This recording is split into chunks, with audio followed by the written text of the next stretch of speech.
mwatoye neza.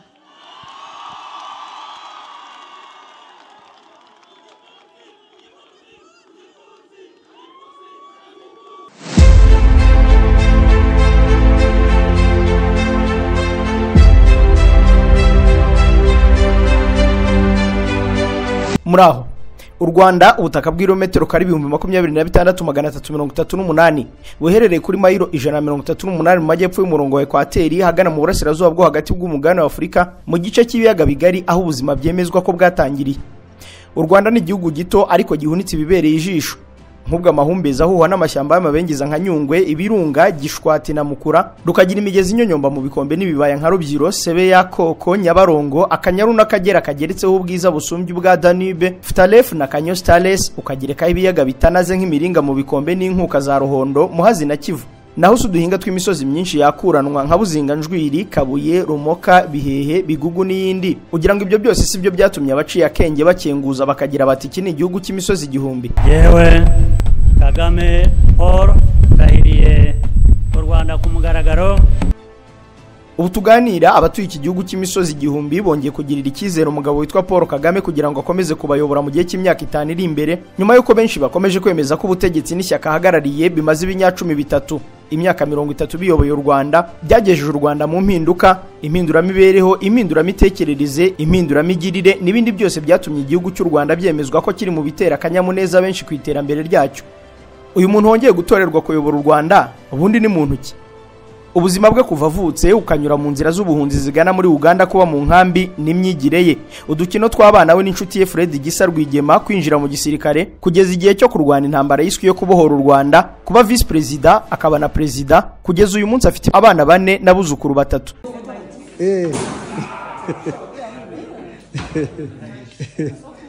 Look here, wave at grandpa. Look here and wave at grandpa. He's not looking this side. Hello.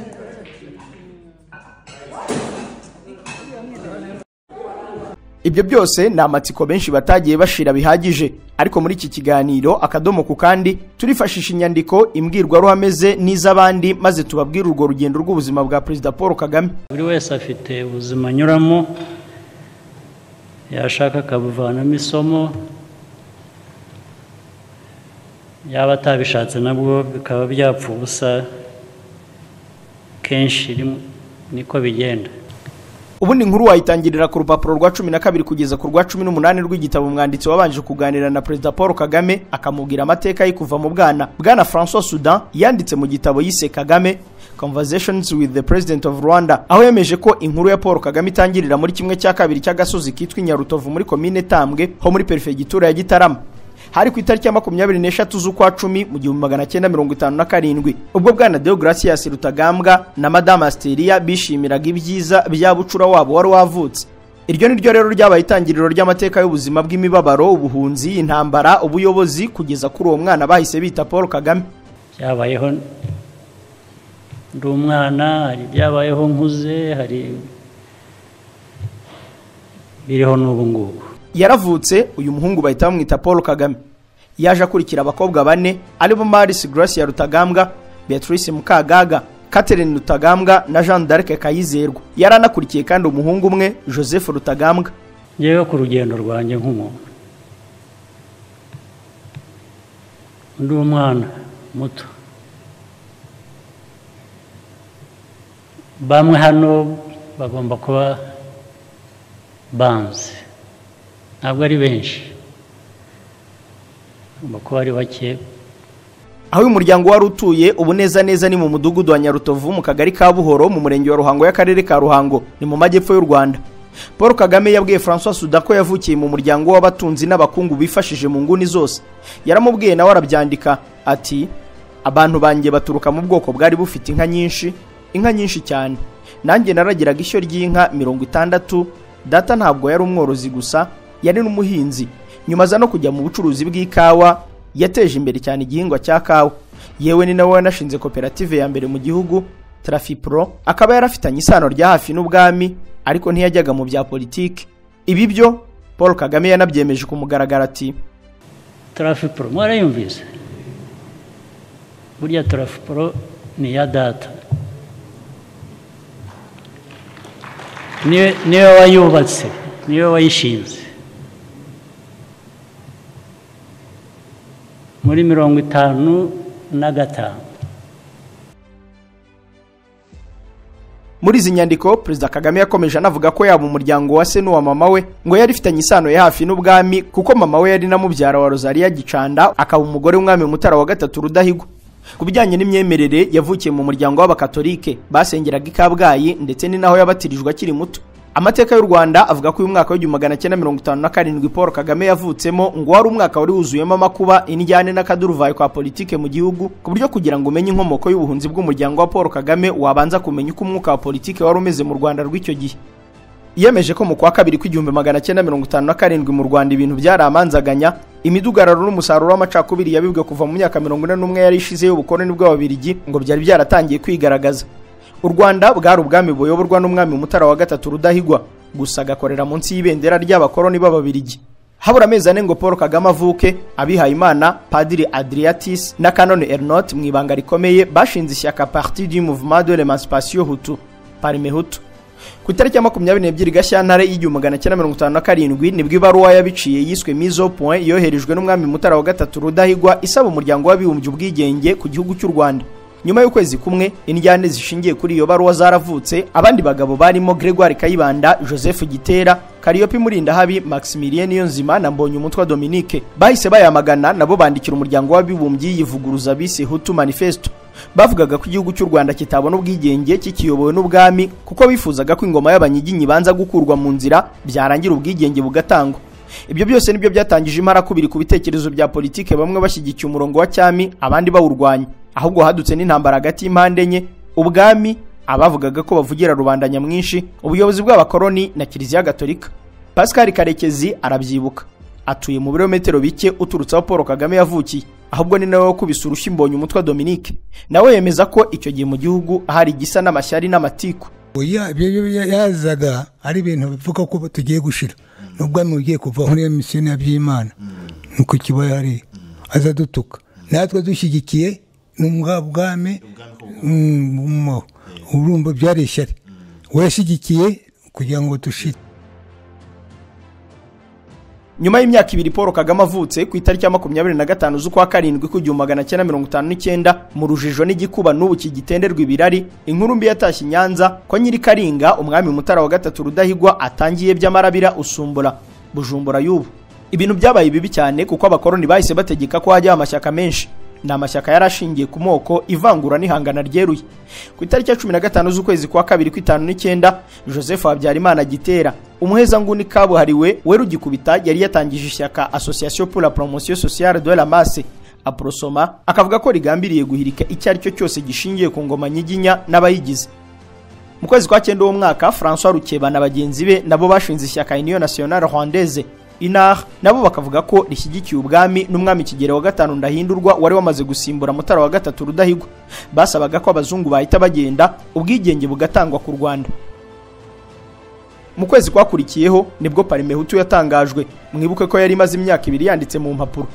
Iri shyaka naryo ryaje mu mahame nk'aya Gitera ariko afite imirongo ya politike yiswe ya demokarasi ya rubanda nyamwinshi kandi rishyigikiwe bikomeye n'ababirigi na Kiliziya. Kutumvikana hagati ya Parmehutu, Aprosoma bari bahanganye ndetse na Inari byasako kanya bigaragara ko buri wese ahengamiye ku bwoko. Kuva ku itariki ya 1 z'ukwa 11 ku1959 muri perefegitura ya Gitarama abarwanashyaka ba Parmehutu na Aprosoma batangiye gutwikira no guhohotera abo bitaga abarwanashyaka ba Inari, inyito yabo ikaba Abatutsi. Byagiye kugera ku itariki ya 7 urwo rugomo rugeze muri perefegitura ya Byumba na Kibuye. Ibyo byatumye abenshi bahungira mu bihugu by'ibituranyi nka Uganda, Uburundi, Tanzania na Kongo, gusa kuko iwabo wa Paul Kagame bakomokaga mu miryango ya hafi y'ubwami icyo gihe ntibahunze. Nyamara nk'uko yabibwiye François Soudan ku rupapuro rwa 20 ngo mu gahe gato kakurikiyeho papa we yahise ahungira mu Burundi akomereza muri Kongo we n'abakuru be baguminya Gatovu. Mu mwaka wakurikiyeho ku myaka 3 gusa ya Paul Kagame n'ubundi umwuka mubi wa politiki wakomeje gututumba mu Rwanda. Kuva ku itariki ya 26 kugeza ku ya 30 z'ukwa karindwi ku1960 ababirigi bateguye amatora y'amashyaka muri za komine birangira Parmehutu itangajwe nk'iyegukanye imyanya myinshi, gusa Inari n'umwami barabyamagana.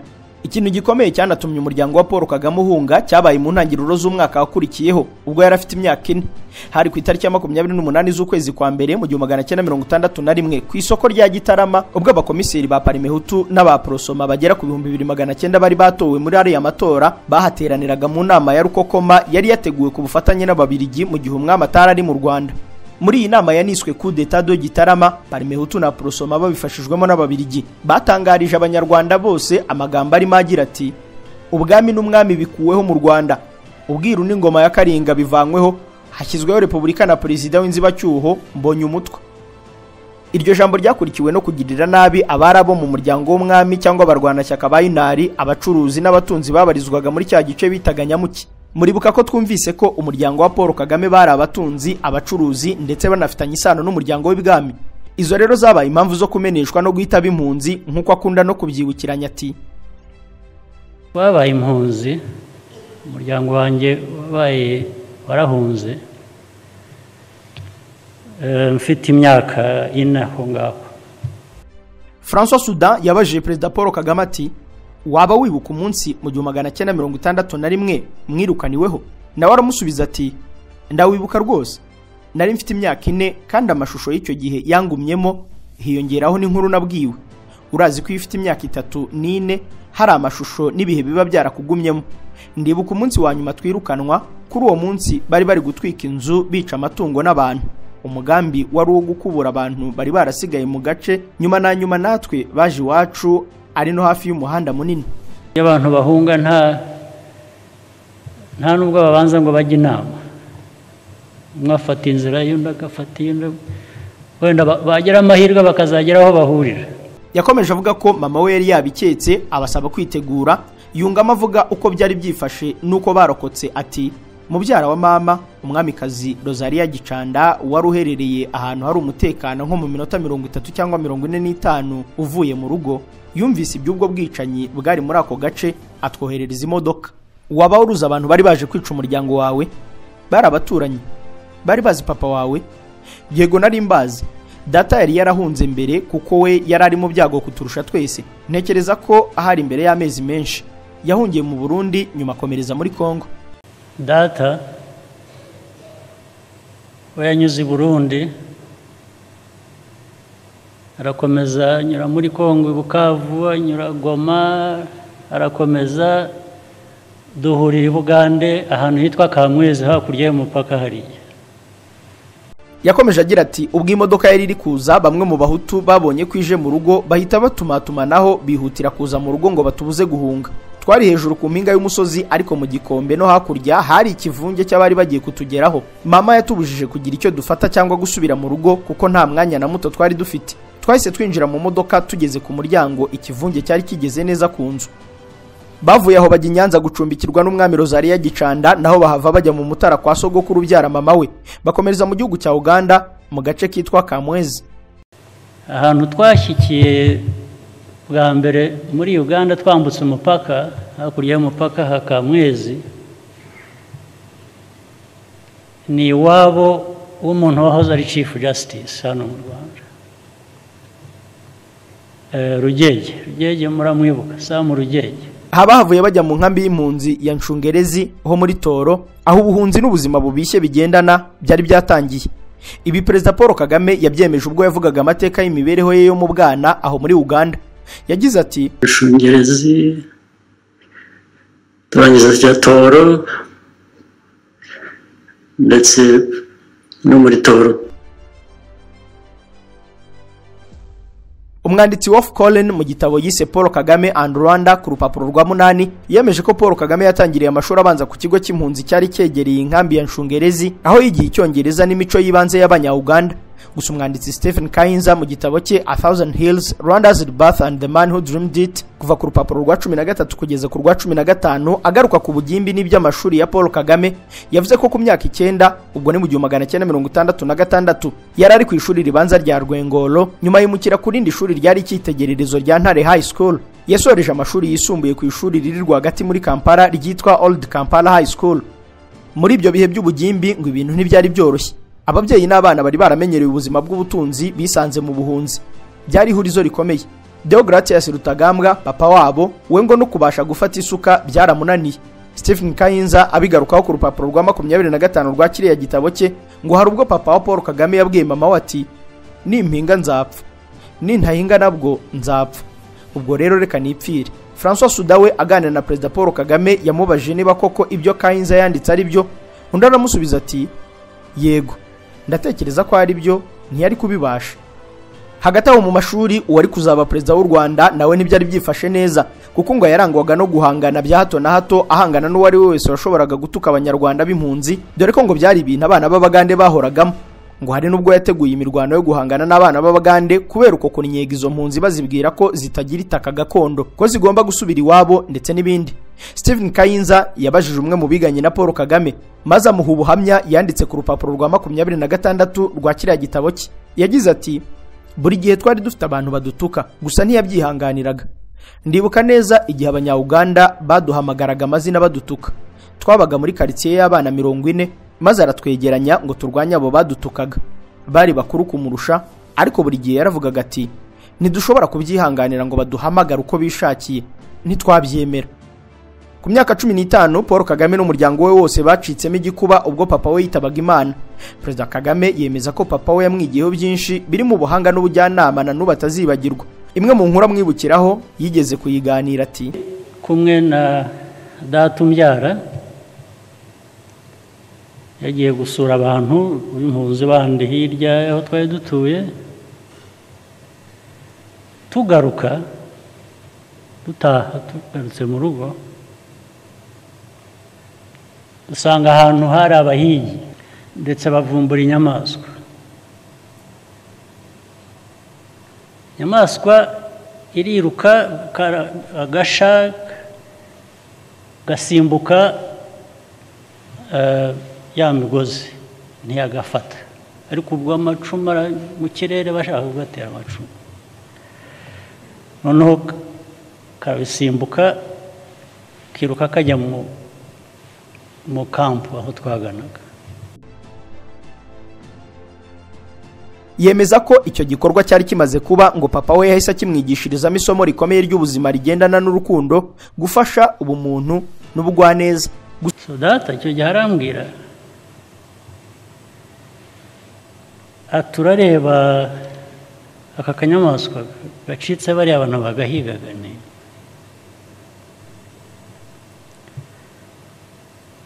ati buriya ati ntuzi ko dufite ibibazo mu mpunzi hano tutagira n'ibyo kurya. Ati buriya tugeze mu rugo tugasanga kinjiye mu nzu, kahungiye mu nzu yacu, atuzi ko nta burenganzira dufite bwo kugafata ngo tukabage tukarye kubera ko dushonze.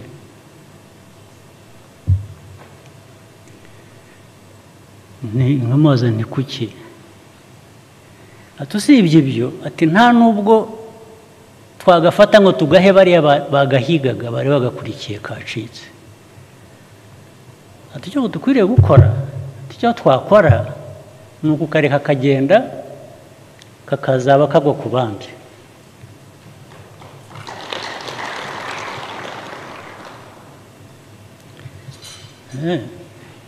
Buri gihe icyo kintu cyakomeza kukinza mu mutwe kugeza n'uyu munsi. Usanga urupfu rwa papa we rwakurikiwe n'ibibazo byinshi. Kubura umubyeyi we ngo byamuteye intekerezo zo guhora ahangana bitarabaho, maze bamwirukana ku ishuri, mama wakamuhana atitaye niba ari mu makosa cyangwa se arengana. Ibyo wa mwanditsi Stephen Kayinza niko yabyanditse.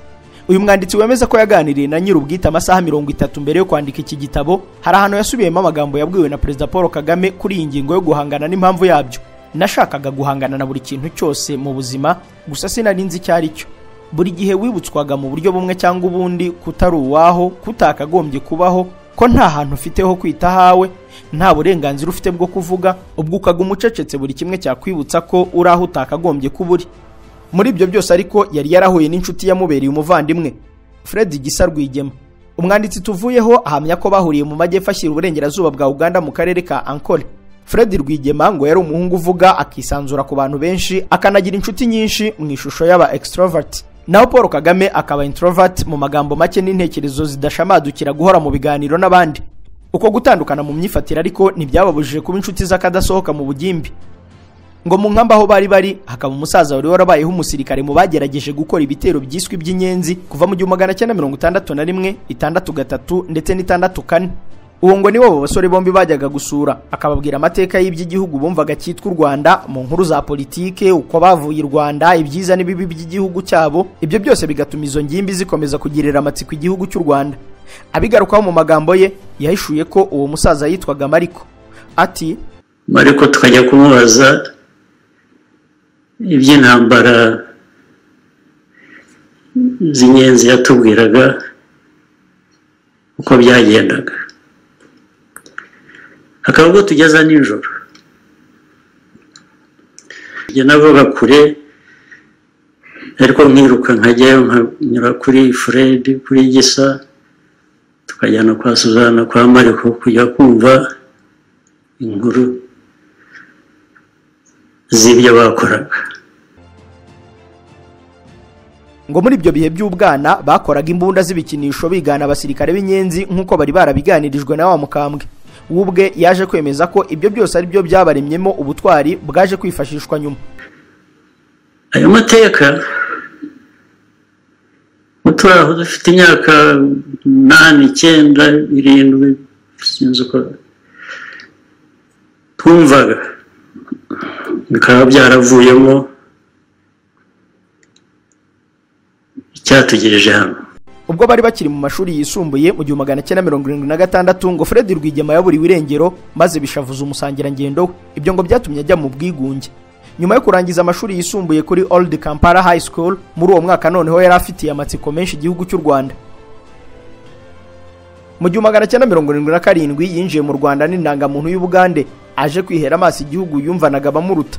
Stephen Kayinza yatekerezo by'impinduramatwara nk'iya Che Guevara afatira umwanzuraho. Muri uwo mwaka kandi Fred Rwigema n'abandi nibwo bahise bashinga Rwandan Alliance for National Unity, RANU, ariyo yari igiye kuzabyara FPR na RPA.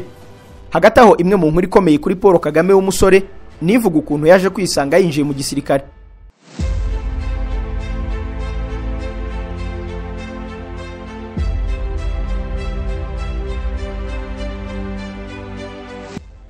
Inkuru yo kwinjira mu gisirikare kwa Paul Kagame itangira mu 1976 ubwo yaburaga inshuti ye Fred Rwigema. Uyu yaburiwe irengero ku ishuri no mu rugo. Ngo mu 1977 n'78 uwari kuzaba perezida w'u Rwanda yahoraga yibaza aho inshuti ye yagiye, akibaza uko bizagenda ngo we n'igisekuru cye ntibazahira ishyanga. Akiri muri urwo rungabangabo ngo hari icyabaye. Ku rupapuro rwa 30 rwa kiriya gitabo cya Stephen Kayinza agaruka ku munsi perezida w'u Rwanda afata umwanzuro wo kwinjira mu gisirikare, yaranditse ati: mu gihe Kagame yarari kwibaza ngo niki we n'urungano rwe bakora kugira ngo basubize mu rugo abantu babo, yumvise inkuru ishamaje ko inshuti ye yo mu bwana Fred Rwigema ari muri Uganda mu mujyi wa Fort Portal, Kabarore, kandi ari kumushakisha. Paul yihutiye kujyayo, ahita abonana na Fred, nawe amusanganiza inkuru z'amatsiko. Yamubwiye ko yari yarajyanywe na Yoweri Museveni mu nyeshyamba zari zigumuye zishaka guhirika umunyagitugu Idi Amin. Yamubwiye ko yavuye muri Uganda ari impunzi ikennye itanafite intego n'imwe, none akaba yaragarutse nk'umusirikare w'intumbero zidasanzwe ndetse yifitiye icyizere. Uko kongera guhura kwari kugiye guhindura amateka y'u Rwanda. Imyitozo n'ubunararibonye Fred Rwigema yakuye mu gisirikare byaciriye inzira abanyarwanda bari mu buhungiro. Niwe wa mbere mu rungano rwe wari ubaye umusirikare, maze Paul Kagame n'abandi bakurikiraho ako kanya. Ibi uyu mwanditsi avuga byabaye mu 1979. Nubwo muri uyu mwaka wari kuzaba perezida w'u Rwanda yahise yiyumvamo kujya mu gisirikare, nyamara byanyabyo yiyunze ku ngabo za Museveni mu 1981. Ushaka gusobanukirwa uko Paul Kagame yaje kuvamo umusirikare w'ikitabashwa, wabyumva witonze uhereye ku nkuru ngufi ya politiki ya Uganda n'ihangana ry'abagabo batatu, Milton Obote, Yoweri Museveni na Idi Amin Dada.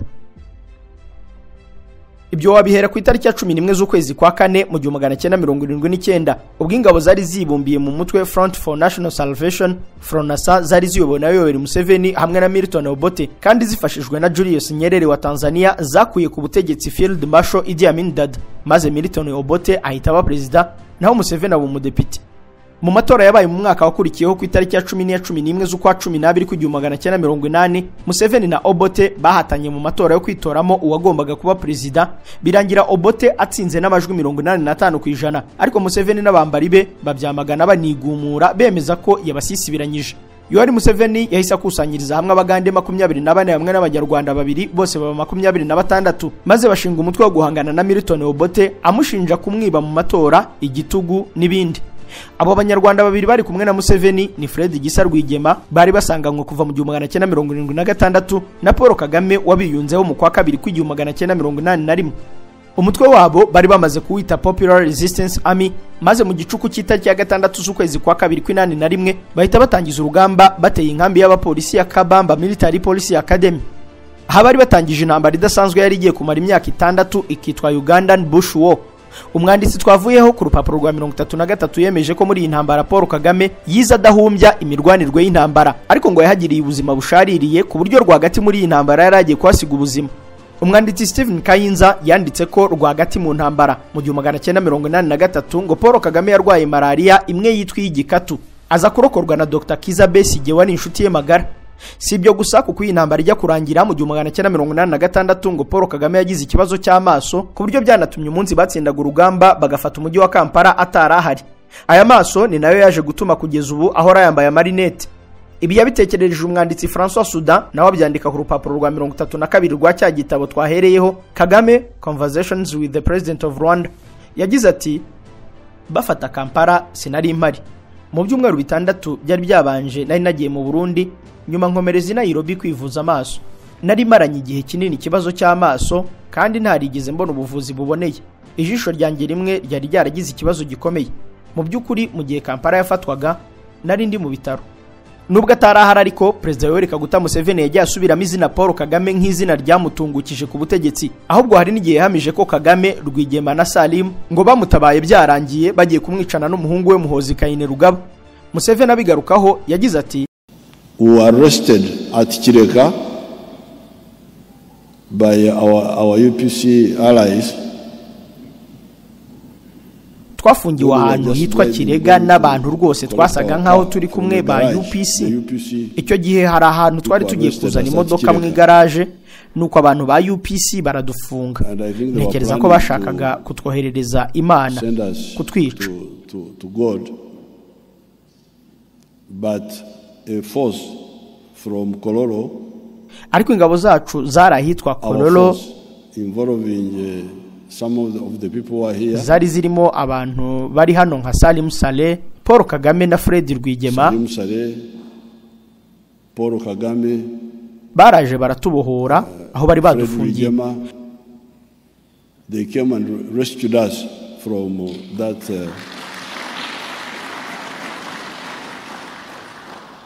ndumva icyo gihe Muhozi yari afite imyaka 6 niba atari 5. 6 years or 6 years. So I don't know what impact it had. Sinzi ingaruka byamugizeho kuko icyo gihe nawe yari yabaye imwe mu mfungwa z'intambara. Prisoners of war. Si Fred Rwigema na Paul Kagame bafashije Yoweri Museveni kwivuna Obote, kuko nyuma yuko abo babiri babanjirije abandi, isinzi ry'impunzi nyinshi zabiyunzeho biturutse ku ikosa rya President Milton Obote. Mu 1982 ubwo intambara hagati ya Museveni na Obote yajyaga mbere, President Obote yahutse mu nkambi z'impunzi z'abanyarwanda, arabica abagirira n'aba bashinja gushyigikira umwanzi we Museveni, maze bituma hafi abasore bose b'impunzi bisangira Museveni muri PRA yari yarahindutse National Resistance Army NRA. Ku itariki ya 26 z'ukwa mbere ku 86 NRA yafashe Kampala ifite abasirikare 14,000, ariko ngo abagera mu 5,000 muri bo bari abanyarwanda. Nubwo intambara ya Museveni yari irangiye, ariko abanyarwanda bamufashije bo bumvaga ko icyo ari igice cya mbere cy'umukino wabo, ku buryo bose bumvaga bafite ikindi gice cy'umukino bagombaga gukina. Uwari inshuti ya Paul Kagame yahawe ubuhamya Stephen Kayinza ati, yavuye mu ishyamba yarasobanukiwe bitarabaho ko tugomba gutuma bibaho, ko tugomba kujya mu Rwanda kandi tugatsinda. Kugira ngo ibyo byose babigereho, Paul Kagame na bagenzi be umwaka umwe nyuma y'intsinzi ya Museveni mu kwa 12/87 bashinze umuryango Rwanda Patriotic Front. Ishingwa amavuna amavuko ya FPR byo bitangirira mu 1979 ubwo Paul Kagame yari afite imyaka 22. ngo icyo gihe impunzi zishyize hamwe zishinga umuryango witwa Rwandan Refugee Welfare Foundation, umuryango mu ibanga rikomeye wari ufite intumbero yo kugarura impunzi mu Rwanda, gusa batinya kuwita umutwe wa politike, ahubwo bawita umuryango utegamiye kuri leta ufasha ukanateza imbere impunzi. Mu mezi make bigizwemo uruhare rukomeye na Fred Gisa Rwigema, uwo mutwe bawuhinduriye izina kandi n'intego zawo barazerura ko ari ugucura impunzi z'abanyarwanda ku mahoro cyangwa ku ntambara. Uwo mutwe wundi bashinze bawise Rwandan Alliance for National Unity, RANU. Saa 70 none 79 iyo groupe nibwo yageze cya iravuga iti tureke gukomeza kuvuga twakora iki. None bashyiraho platform ya RANU, bashinga umuryango wa RANU. Rwandizara yaje 79 igihumbi kimwe magana 1979 bashinga rero Rwandizara Alliance for National Unity. None batangira kujya bubaka inzego, bashaka n'umurongo wa politike, noneho bakajya bakorana bakorana za kongere ndetse na za komisiyo n'iki. Gusa nk'uko Paul Kagame yabihamirije François Soudan, ngo RANU wari umuryango ufite akavuyo nta ntego kandi n'ibitekerezo bya cyami. Ibyo rero nibyo byatumye mu nama ya RANU y'i Kampala mu kwa 12/87 bahindura bashinga RPF mu ntego nshya, politike n'ibitekerezo bisirimutse kurusha mbere, hamwe n'amahame shingiro n'inkingi za mwamba 8. François Soudan yabajije Perezida Paul Kagame umuntu nyakuri wazanye igitekerezo cyo gushinga RPF, maze aramubwira ati cyari igitekerezo gihuriweho, itsinda ryacu ryabiganiriyeho ku buryo bumwe, ndetse bamwe muri bo baracyariho nka Batito Rutaremara, Joseph Karemera, Geoffrey Byegeka na Protais Musoni. Gusa yamubwiye ko we na Fred bagize uruhare rukomeye kandi bahoraga bakumira ibitekerezo bitari byiza byari muri bagenzi babo. Ati Fred nanjye twabaga hagati na hagati muri ibyo byose, twaharaniraga gukebura abandi mu gihe cy'imitekerereze itari myiza. Twatekereje gushinga RPF kugira ngo ikusanyirize hamwe abantu b'ingeri zose, baba abakapitaliste, abakomuniste, abakristo cyangwa abayisilamu. Hagati bya politika ya Uganda byajyaga mbere. Intambara ikirangira Fred Rwigema yari yagizwe umugaba mukuru w'ingabo za Uganda. Paul Kagame abumwe mu bayobozi bakuru b'ubutasi n'ipeti rya majoro, ariko ngo yari atinyitse byihariye. General James Kabarebe bakoranaga arabyibuka. Twakoreraga muri Uganda kuri headquarters, habaga hari abasirikari benshi cyane, babagande, abaofisiye, abakuru, abato n'abandi bose. Iyo hari n'abandi ndetse baba majoro nkawe, hari n'abandi baba koroneri, hari n'abandi bama gradient babagande. Iyo atabaga hari tukinjira muri gate ya headquarters, twahitaga tubimenya ko adahari, ukarega gatuza ugakora ibyo wishakiye. Abandi banyarwanda nka Dr Peter Bayingana yarashinzwe iby'ubuvuzi mu gisirikare cya Uganda, Meja Bunyenyezi n'abandi nk'uwari uhagarariye itozwa ry'abasirikare, umukuru wa polisi n'abandi bayobozi ba za brigade n'amabatayo ngo bari abanyarwanda. Ibyo ngo byashavuzaga abasirikare n'abaturage b'abanya-Uganda, batangira kureba ikijisha abanyarwanda ndetse no gushinja Perezida Museveni kubatonesha. Noneho abarwanyaga Museveni baza kwaduka bavuga ko nawe ari umunyarwanda ukomoka muri Musambira mu ntara y'Amajyepfo mu karere ka Kamonyi, akaba nayo mpamvu atonesha bene wabo. Mu 1987 Perezida Juvenal Habyarimana wayoboraga u Rwanda yagiye muri Uganda mu birori bya gisirikare, yibonera Fred Rwigema agirwa umugaba mukuru w'ingabo za Uganda, kandi ngo yari afite amakuru neza ko ari umunyarwanda. Bituma ngo nawe atangira gushyira igitutu kuri Museveni, amubwira ko ibyo ari gukora gifata ubutegetsi bizamubera nk'ibya Idi Amin Dada na Obote yasimbuye, maze Museveni atangira kubura amajyo n'amaza. Stephen Kayinza ati mu 1989 yikuyeho icyo gitutu, yirukana Fred Rwigema ku mwanya w'umugaba mukuru w'ingabo, ndetse ahindura Paul Kagame ku mwanya yari ariho w'agateganyo nk'umuyobozi w'ubutasi. Nakwibutsa ko iby'ubutasi byo kuva Paul Kagame yakwinjira muri RPA mu 1981 nibyo yahariye ubuzima bwe bwose. Mu 1987 Museveni yamwohereje Havana muri Cuba kubiminuza. Kuva Perezida Museveni yakura Paul Kagame na Fred Rwigema mu myanya yabo, bahise babona umwanya uhagije wo gutangira gutegura imigambi yabo yo gutera u Rwanda, babanje gushyira ku murongo igisirikare cyabo bari barise Rwanda Patriotic Army, Inkotanyi. Mu mwaka wa 1989 hari ikintu kindi kidasanzwe cyabaye mu buzima bwa Perezida w'u Rwanda. Ni ikintu cya A Glass of Milk, ikirahure cy'amata. Uko niko chapitre ya 4 y'igitabo cya Stephen Kayinza yitwa. Yemeje ko ikirahure cy'amata ari cyo cyubatse urukundo n'umubano wa Perezida w'u Rwanda na Jeannette Nyiramongi. Muri iyo chapitre yavuze ko kugeza mu 1989 ngo Paul Kagame yari asigaye ariwe ngaragu mu rungano, maze batangira kujya bahora bamusaba gushaka, gahoro gahoro nawe aza kubyemera. Ngo Jeannette icyo gihe yari umwe mu mpunzi zize kandi afite akazi Nairobi muri Kenya. uwo rero niwe baje gushimira Paul Kagame, maze nawe mu buryo bugoranye aza kujya i Nairobi gusuzuma. Agezeyo Jeannette nawe wari kuzaba first lady amusaba kumuzimanira ikirahure cy'amata, nuko birandikwa ngo babaye imwe muri couple z'abanyarwanda ugukundana kwayo kwashibukiye ku kirahure cy'amata. Babihamije ku itariki ya 10 z'ukwezi kwa gatandatu 1989 bashakana nk'umugore n'umugabo, kugeza n'ubu mu biro by'umukuru w'igihugu cy'u Rwanda nka first gentleman na first lady. Babyaranye umukobwa umwe, Ange Kagame, n'abahungu batatu, Ivan Cyomoro, Ian Kagame na Brian Kagame. Hagati aho umugambi wo gutahawo wari wegereje kuko ngo bari bamaze kurambirwa kuba impunzi. Nari mfite uburenganzira n'impamvu zumvikana zo kujya mu ntambara yo kubohora igihugu cyanjye kuri Habyarimana na guverinoma yarayoboye.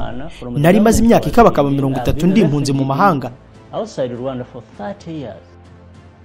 Abanyarwanda bari mu ngabo za Uganda bose bari barararitswe, impunzi nazo zarakozweho mu misanzu no kwitanga uko buri wese ashoboye.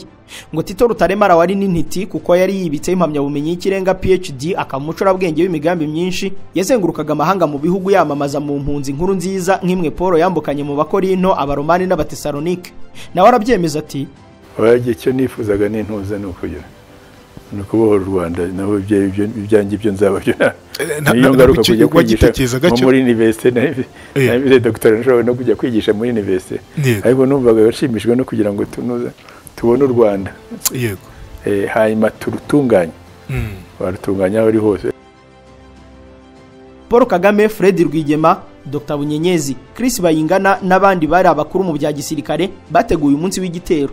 Ngo barebye ku ngenga bihe y'isi maze babona ko mu cyumweru cyo kuva ku itariki ya 2 z'ukwa 10 mu 1990 hagombaga kuba inama ikomeye y'umuryango w'abibumbye irebana n'abana ikaba New York muri Leta Zunze za Amerika, kandi Perezida Habyarimana na Museveni bakazaba ariho bagiye.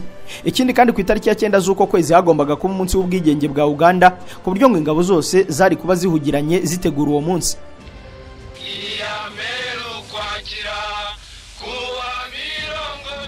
Bahise bemeza ko ku itariki ya 1 y'ukwezi kwa 10 mu 1990 ariyo tariki bagomba gusubirira iwabo mu nzira y'intambara. Kubikora nabyo byari nko kwiyahura kuko kugera ku ntsinzi bari babizi ko bisa n'ibidashoboka, ariko bemera kurwanira icyo bo bitaga ukuri kwabo. Ndakubwiza ukuri ntabwo ari science, ngo muri science nararebaga nkasanga turi butsinde, cyangwa ntabwo ari it's not anything, ntabwo nta kintu cyari gihari twemezaga ko turi butsinde kirenze umutima wacu kuvuga ngo ntatsinda ngomba kurwanira ukuri kwanjye.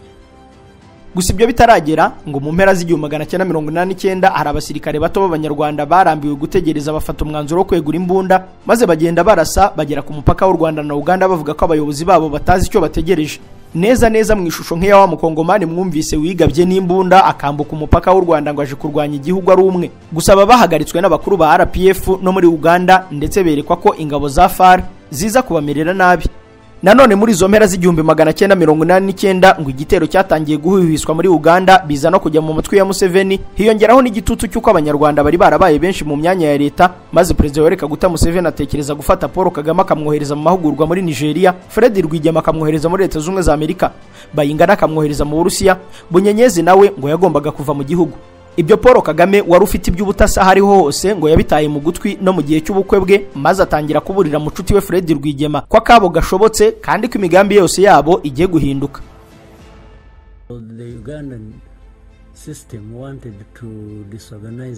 System y'Ubugande yashakaga kudusambaguza kugira ngo baduteshe umurongo tudakomeza gutegura ibyo twashakaga gukora. Ubwo rero bashakaga kohereza batatu bakuru muri twe, bane bakadutatanyiriza hirya no hino kugira ngo tujye mu mahugurwa, kugira ngo muri icyo gihe dusandagurike. Fred Rwigema ku nama ya Paul Kagame yahise ajya gusura Perezida Museveni amubwira ko rwose yifuza akaruhuko mu bya gisirikare, kuko kuva mu ntambara zo mu 1976 kugeza ubwo yari atararuhuka ngo yegerane n'umuryango we, bityo ko ibyo kujya mu mahugurwa bashaka undi wamusimbura. Nuko Museveni amuhakanira ko bidashoboka, undi ataha yijujuta, ariko nijoro Yoweri Kaguta Museveni aza kumuhamagara amubwira ko yamuhinduye. Mu gitondo cy'uwo munsi ubutumwa bwageze kuri Paul Kagame ko ari we ugomba gusimbura Fred Rwigema akajya muri Amerika, kuko yari azi ko Fred yahakanye nawe ntiyari guhakana. Sinjye wagombaga kujya muri ayo mahugurwa, njye nagombaga kujya mu mahugurwa ahandi hantu. Uwagombaga kujya muri Amerika yari Fred Rwigema. Muri iryo joro Kagame yabwiye umugore bari bakiri mu kwabuki ati tugiye kumara igice cy'ubuzima bwacu ahantu hatandukanye naho twari tuzi imbere, muri US Army Command and Staff College ho muri Kansas muri Leta Zunze za Amerika. Uko niko Stephen Kainza yabisubiyemo, ariko na nyirubwite arabyibuka. Bagomba kuba barankuye mu kwezi kwa buki banyohereza mu mahugurwa. Ibyo umugambi wo gutera byo byagumyeho, ariko wari kuzaba perezida w'u Rwanda we yari yagiye. Izindi nshingano zose zagumye mu maboko ya Fred Rwigema, Bunyenyezi na Bayingana. Ku itariki ya 30 z'ukwa 9 1990 abasirikare bose b'Abanyarwanda bari mu ngabo za Uganda ku itegeko rya Fred Rwigema batangiye kurira amamodoka bagana mu karere ka Ankole hafi y'umupaka w'u Rwanda na Uganda, kuko Perezida Museveni atari mu gihugu kandi Fred Rwigema yaratinyitse byo kudakumirwa ngo ingabo zagiye zidegembya. Gusa hari abandi bahamya ko Perezida Museveni ibi byose yari abizi abiri n'inyuma, nk'umunyamateka w'umunya-Uganda Dr. Mahamudu Mamudani.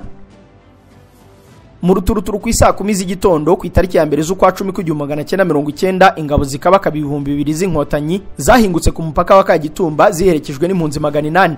Niko Stephen Kainza yabyanditse. Ngo binjiye ku muvuduko n'amashagaga, buri musirikare wese w'inkotanyi yifuza gukandagira ku butaka bw'u Rwanda.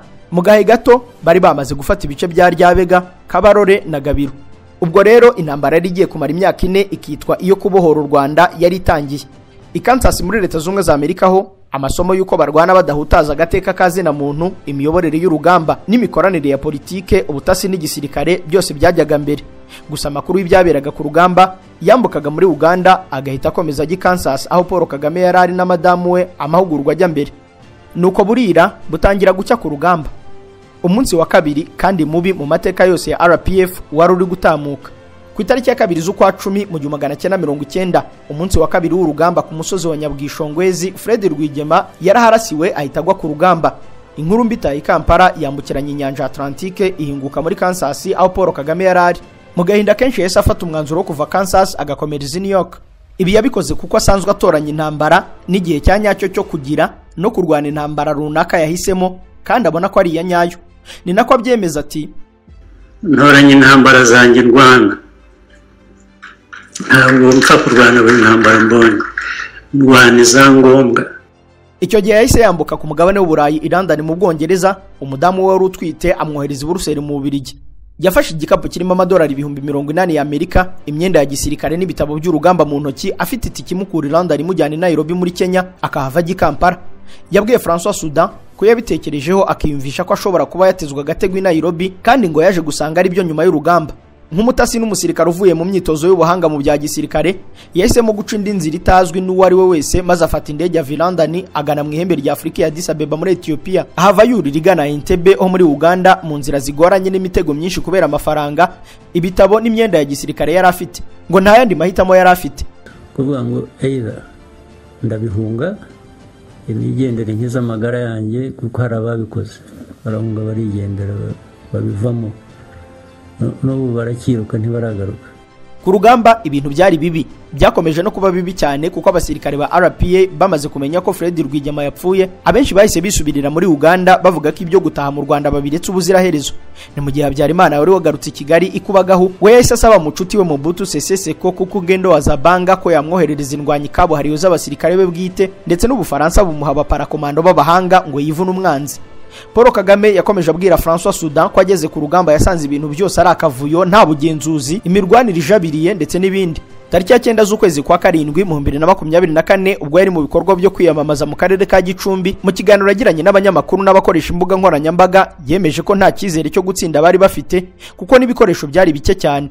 Ati natwe kubera aho twavaga nuko twari tumeze n'ubushobozi butari buhagije, barabikoraga ariko nta garanti, nta kintu cyakwemezaga ngo ibyo urwanira uzabigeraho, ariko bagomba kurwana anyway kuko nicyo wahisemo kandi niyo inzira yari imbere yawe warebaga wakoresha gusa.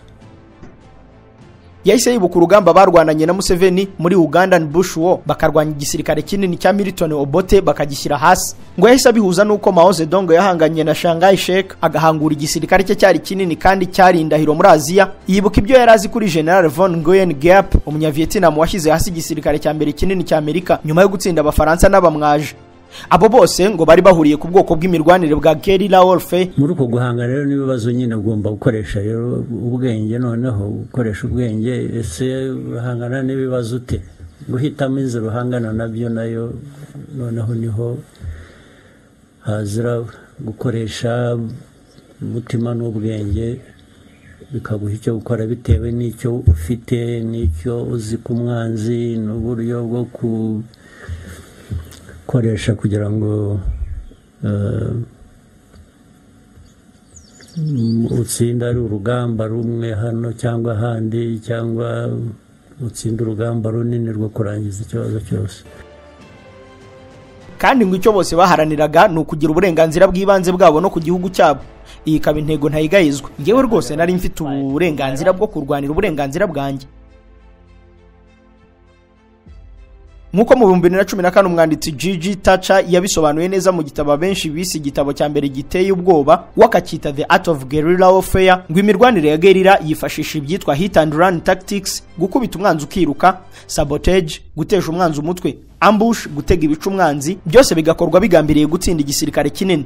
Gusa uyu mwanditsi yahamije ko bidashoboka, ari nko kugerageza kugenda hejuru y'amazi kurwana intambara ya guerrilla udafite amashyamba manini yo kwihishamo, ukagerekaho n'ubumenyi bugendana n'ubutasi burutu bw'umwanzi. Icyanyuma kikaba kuba abasirikare bawe bafite imyitozo na discipline itajegajega. Niyo mpamvu yabatozaga ati kila mmoja ajue wazi kwamba jeshi letu hili ndiye msingi wa chama. Yahise afata ingabo bajya gushinga ibirindiro mu mashyamba yo mu birunga, aho bari kujya basohokamo bakajya gukora sabotage and hit and run, mu gihe nyamara aho bari kurwanira mbere hari ahantu h'imirambi harambuye nta mashyamba, kandi barwana ubwoko bw'intambara ya conventional warfare. Ikintu cyabafashije kurusha ibindi byose ngo nuko hari ishyaka n'impamvu ikomeye. Iyo mpamvu ikaba yararutaga buri muntu wese wari uri muri FPR na APR. Ni nako mu myaka yo hambere Tito Rutaremara yabisobanuye agira ati igihe twari dutangiye intambara, iyo kiba nk'igitekerezo gishingiye kuri Fred Rwigema biba byarapfuye, yapfuye nko ku munsi wa kabiri twateye, ariko tugashobora guhaguruka tukongera tukiyorganiza tukashyira hamwe tugahaguruka tukagera kuri iyi ntambara. Hakaboneka abandi nabo bakora nk'ibyo yakoraga, wenda bashobora kuba baramurusha ariko no kuba batakiriho ngo birebe.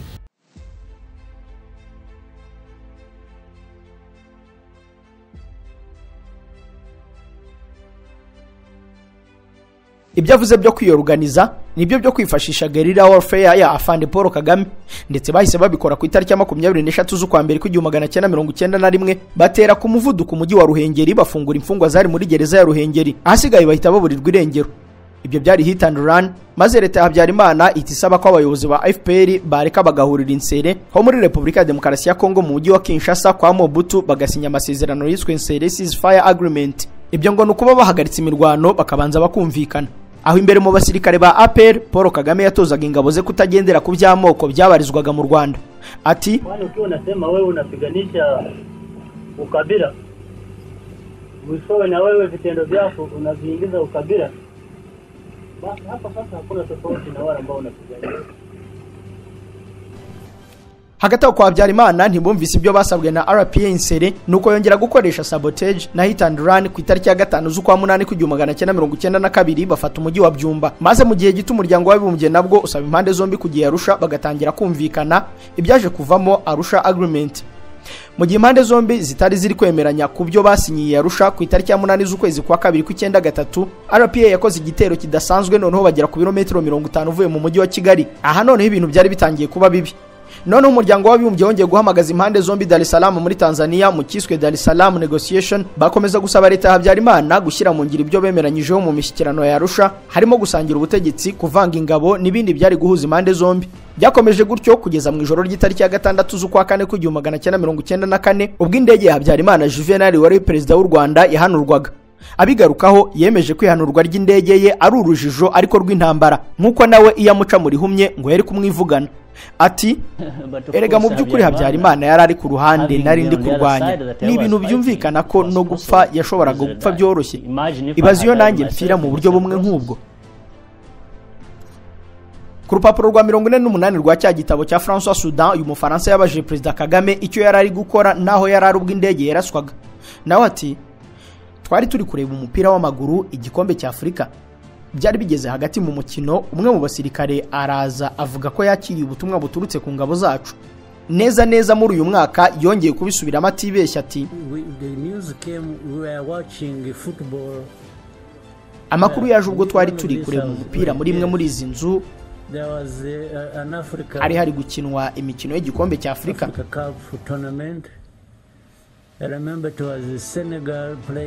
Ndibuka ko Senegal yari n'imikina na Cameroon, niba nibuka neza. Nuko umuntu anzanira ubutumwa ko indege ya Habyarimana iguye. Uwo musirikare ubu ni retired General James Kabarebe. Nawe ati Radio Rwanda irabivuga. Nzanirukanka ndamubwira kuko yarebaga umupira w'igikombe cya Afurika cy'amarushanwa wanyuma. Mubwiye ntitwumvise ko indege ya Habyarimana iguye. Arande baravuga ati mugende mu confirming. Niko yambwiye ati mukurikirane izo nkuru mumenye izarizo, mumenye ko ari byo. Nkuko twese twabimenye kuva ku itariki ya 7 z'uko kwezi hahise hatangira jenoside yari iri gukorerwa abatutsi. Ibyo byatumye ibyo kurwanira noneho byiyongera. Ati ubwo jenoside yari itangiye, ikintu cyihutirwaga kwari kurwana n'abantu bari kwica. Icya kabiri kwari kugerageza kurokora abantu benshi uko dushoboye.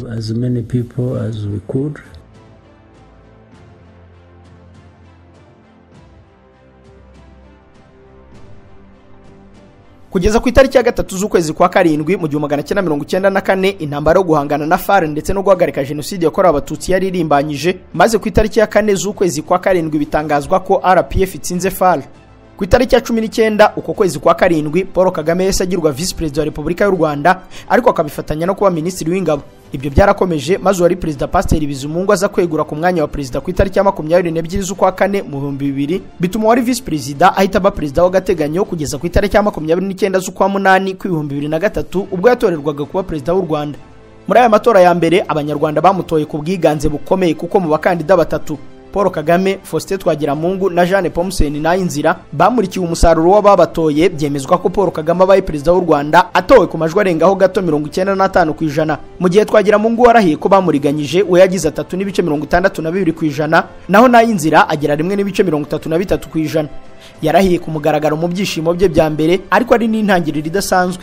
Mu 2010 nabwo Paul Kagame yongeye kwiyamamaza ahagarariye ishyaka RPF Inkotanyi, yiyamamazanya n'umukandida w'ishyaka PSD Jean Damascene Ntawukuriryayo. PR itanga Prosper Higiro, ndetse bwa mbere habonekamo umugore Madame Rivera Mukabaramba wahagarariye ishyaka PPS. Byarangiye Paul Kagame yongeye kwanikira abagenzi be kuko yagize amajwi hejuru ya 93%. Nyuma y'imyaka 7 ku itariki ya 4 z'ukwa 8 mu 2017 yongeye kwiyamamazanya n'abakandida Philippe Mpayimana wigenga na Frank Habineza w'ishyaka Democratic Green Party of Rwanda. Nabyo birangira Paul Kagame yegukanye insinzi ku majwi 98.79%. Mpayimana abona 0.73%. Frank Habineza yegukana 0.48%.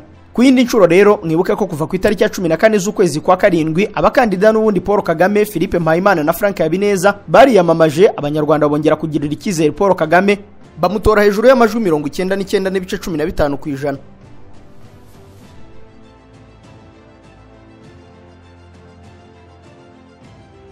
Aho wakwibaza impamvu Abanyarwanda bagirira icyizere umuntu inshuro enye mu gihe cy'imyaka 24 bakemera ko akomeza kubayobora. Ibi byaba kwigiza nkana kuko abaciye akenge muri twe basobanukiwe impinduka zabaye mu Rwanda kuva ku itariki ya 19 z'ukwezi kwa 7 mu 1994 Paul Kagame ubwo yabaga Vice President kugeza ku itariki ya 19 z'ukwa 7 kwa 2024.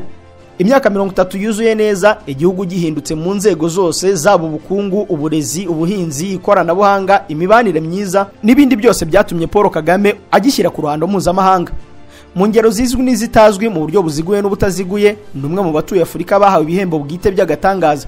Ibi niko bimeze kuko mu 2003 ubwo yari afite imyaka 46 yahawe igihembo cy'umuyobozi muto umaze kweza imihigo muri politike. Ni igihembo cyitwa Global Leadership Award gitangwa na Young Presidents Organization. Mu kwezi kwa kane k'2005 kaminuza ya Pacifique yo muri Leta Zunze za Amerika yamuhaye impamyabumenyi y'ishimwe ya Dr. mu by'amategeko ku bw'iterambere n'umuhate mu gucungura abari mu kaga. Maze mu mwaka wakurikiyeho muri Mata 2006 kaminuza ya Oklahoma Christian University nayo imuha impamyabumenyi y'ikirenga y'icyubahiro n'ishimwe ku byo yakoreye isi. Mu 2007 kaminuza ya Glasgow yo muri Scotland yamuhaye indi mpamyabumenyi. Mu 2009 ishami ry'umuryango w'abibumbye rishinzwe abana UNICEF ryamuhaye igihembo Children's Champion Award cyo kumushimira uruhare rwe mu kwita ku bibondo byo muri Afrika by'umwihariko mu Rwanda. Muri uwo mwaka kandi yahawe igihembo cy'akataraboneka gihabwa umuyobozi ku isi wahize abandi mu guhaga udushya no kwadukana iterambere ridasanzwe. Ni igihembo cyitwa Most Innovative People Award for Economic Innovation. Ni nabwo kandi muri uwo mwaka yahawe umudari w'amahoro uzwi nka International Peace Medal. Mu 2010 yahawe igihembo cyo gutumbagiza uburinganire, igihembo gikomeye cyane cyitwa Lifetime Leadership Award for Development and Equality. Muri uwo mwaka kandi igihugu cya Benin kimuha igihembo cy'ishimwe kiruta ibindi byose muri iki gihugu, Grand Croix Ordre de Mérite du Benin. Ku itariki ya 27 z'ukwa 9 mu 2010 mu rutonde rw'abantu 50 bibikomerezwa ku isi, New Statesman Paul Kagame yashyizweho nk'umwe mu Banyafurika ijambo ryabo ridatangirwa ku isi yose. Mu 2011 Paul Kagame yahawe igihembo cy'umuyobozi udasanzwe Outstanding Leader. Maze ejo bundi mu kwezi kwa 6 kwa 2024 kaminuza yo muri Korea Yonsei University ishima Perezida Paul Kagame n'impamyabumenyi y'ikirenga Doctora mu gisata cyo gutekereza politike zidasanzwe zigenerwa rubanda no guhuza bidasanzwe ibikorwa rusange bigatanga umusaruro mwiza kandi vuba. Perezida Paul Kagame ni umwe mu baperezida bake bashimiwe na Perezida Donald Trump wa Leta Zunze Ubumwe za Amerika wakunze kumvikana cyane anenga Abanyafurika. Yashimye Paul Kagame ati murakoze cyane n'iby'icyubahiro cyinshi kuba ndi kumwe na Perezida Paul Kagame. Ndashaka kugushimira bwana Perezida. Hagati aho kuva ku itariki ya 28 z'ukwa mbere kwa 2018 kugeza ku itariki ya 10 z'ukwa kabiri kwa 2019 Paul Kagame niwe wari umuyobozi w'umugabane wa Afrika binyuze mu muryango wa Afrika yunze ubumwe uhuriza hamwe ibihugu byose bya Afrika. Kubera izo mpamvu zo gukundwa n'amahanga, gushimirwa n'ibihugu, ibigo mpuzamahanga na za kaminuza zibanza kubikorera ubushakashatsi n'abantu ku giti cyabo, bose bemeza ko ubuyobozi bwe bwazanye impinduka zidasanzwe mu gihugu cy'u Rwanda. Ibyo bikaba ari byo bituma Abanyarwanda bo nk'abagenerwa bikorwa b'ibyo byose badasiba kumwereka urukundo banamushimira mu matora, aho bamutora ku mpuzandengo iri hejuru ya 90%. Ibintu biba kuba perezida bake cyane ku isi kandi nawe akemeza ko atinya gusiga igihugu kuko abona kitarafata umurongo yifuza. Ati ariko no ku kindi nshaka gusobanura nge ntabwo ariyo mpamvu banantura nkemera nkakomeza. Nanjye ubundi bitari ikibazo mbona gihari nk'umuntu kuvuga ngo ariko ndabonaga nanjye mfite amaso. Iyo biza kuba ari ikibazo cyo guhitamo kandi hari n'ubushobozi butuma ibintu bishobora kugenda neza kuko bigaragara ariko banabibona mba naregeye kera. Murakoze.